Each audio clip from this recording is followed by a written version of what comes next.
And first of all, I'd say starting a business is not for everyone. So generally, starting a business, I'd say number one is have a high pain threshold. That's it. There's a friend of mine who's got a good saying, which is that starting a company is like eating glass and staring into the abyss. Okay, that's generally what happens because um, when you first start a company, there's lots of optimism and things are great, and then so happiness at first is high. Then you encounter all sorts of issues, and happiness will steadily decline, and then you'll go through a whole world of hurt. That's, and then eventually, if you succeed, and in most cases you will not succeed, um, and Tesla almost didn't succeed, came very close to failure. Then if you succeed, then after a long time, you will finally get back to happiness. I think two is you got to make sure that whatever you're doing is a great product or service. It has to be really great. And I go back to what I was saying earlier, where if you're a new company, I mean, unless it's like some new industry or new market that, if it's an untapped market, or then you have more ability to, the standard is lower for your product or service. But if you're entering anything where there's an existing marketplace against large entrenched competitors, then your product or service needs to be much better than theirs. It can't be a little bit better, because then you put yourself in the shoes of the consumer and they say, why would you buy it as a consumer? You're always going to buy the trusted brand unless there's a big difference. So a lot of times, entrepreneur will come up with something which is only slightly better. And it can't just be slightly better. It's got to be a lot better. Number three, I'd say, is constantly seek criticism. Yeah.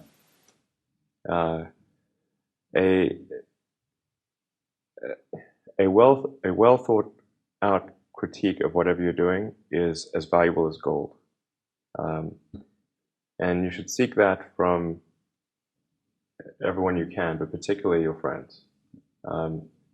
Usually your friends know what's wrong, but they don't want to tell you because they don't want to hurt you. So lift you up, sort of.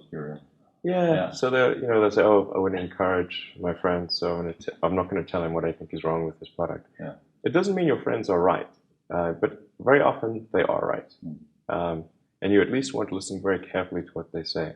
And to everyone, if you're looking for, basically, you should take the approach that you're wrong. That you, the entrepreneur, are wrong. Your goal is to be less wrong. People want to be more like you. Really? So, and for the fate of humankind, I think it would be great to have more Elon Musks. So what do we need to do to become more like Elon? I don't know if I think it maybe sounds better than it is.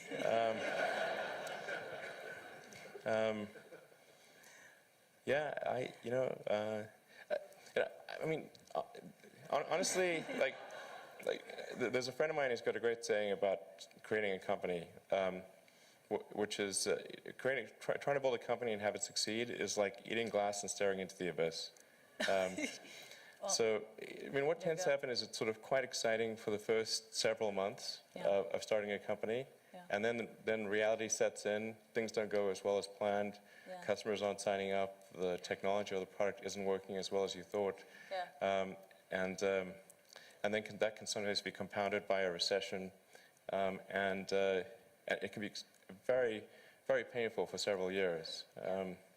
So I think, frankly, starting a company,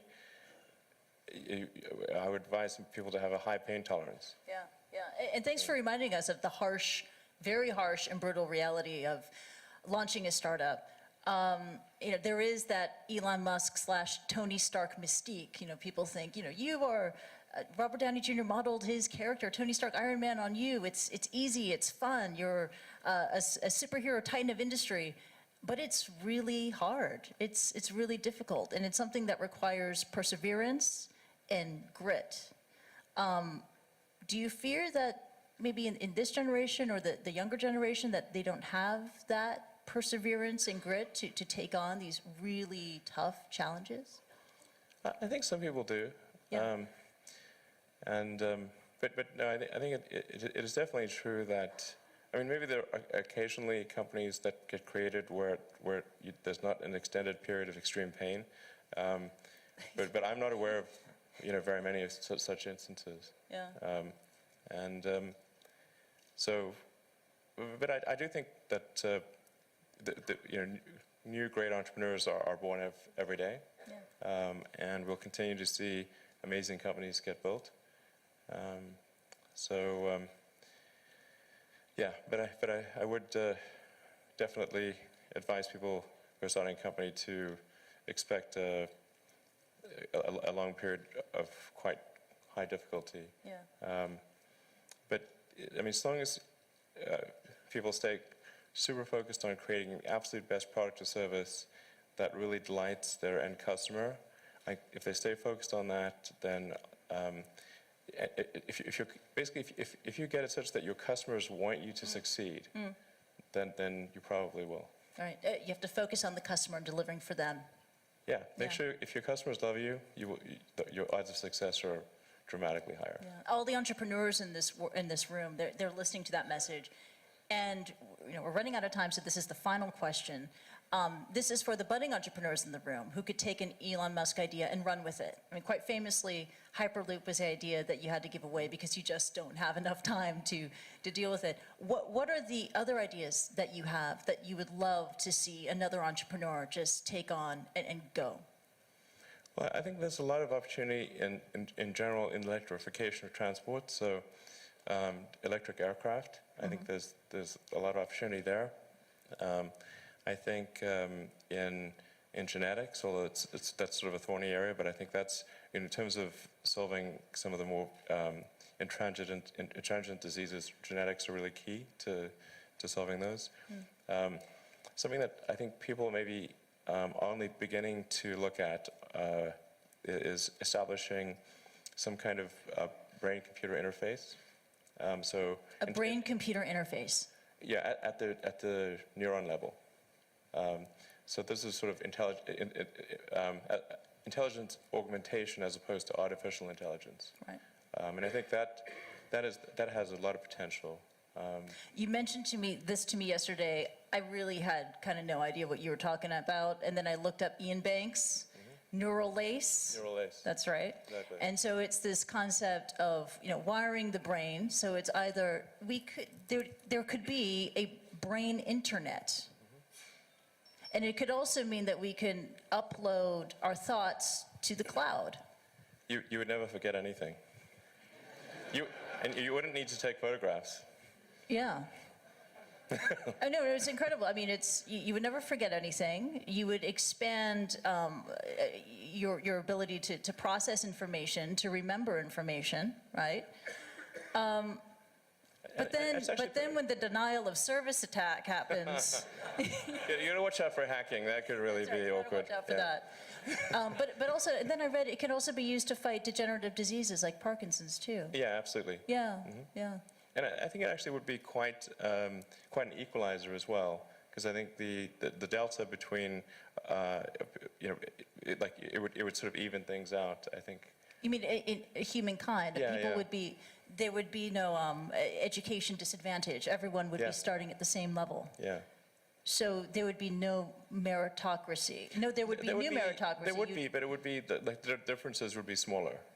The delta would be smaller, probably. Wow, and you really welcome that kind of world? How do I welcome? You asked for predictions. Okay. Predictions are not the same as preferences. So, I mean, do I think something like that is likely to occur? I think probably. Wow. Yeah. Wow, it's incredible. We could go on and on. Unfortunately, we have to wrap and leave it at that. Let's give it up for Elon Musk. That was really awesome. Thank you so much. Thank you.